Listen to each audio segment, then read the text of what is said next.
What up? All right, ladies and gents, we just read that intense chapter about the Cyclops. So let's go over your packet, see what we got. 3 most important events. So a lot happens in that chapter, but here's what I have narrowed it down to.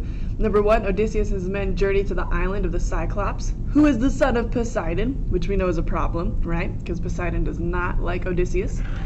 The Cyclops' name is Polyphemus, and is brutal and eats some of Odysseus' men. Delicious snack. And finally, Odysseus and his men blind the Cyclops and then hide underneath the sheep to escape. So that's how they get out, is through that sheep that they kind of like put themselves on. And remember, the Cyclops is blind, he's reaching, and he doesn't feel Odysseus there, okay? Awesome. For your apply your knowledge, right, we have a couple different questions here.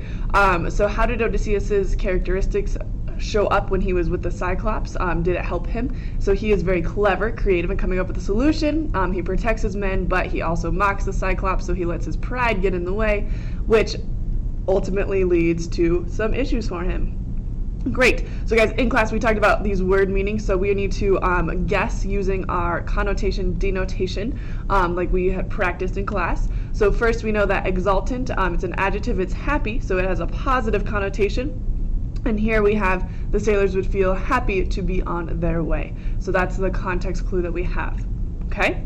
Next one was heralded. So this one is a verb, announced or started. The dawn announces or begins the day. So if you replace that word with announced here, makes a little bit more sense or uses our context clues. And finally, dissuade is another verb, to persuade against. So Odysseus' men did not want to taunt the Cyclops. So in this one we know that dis means not and suade is from persuade. So you can kind of use that to break it down. All right, ladies and gents, that is chapter 5. Thank you for joining us.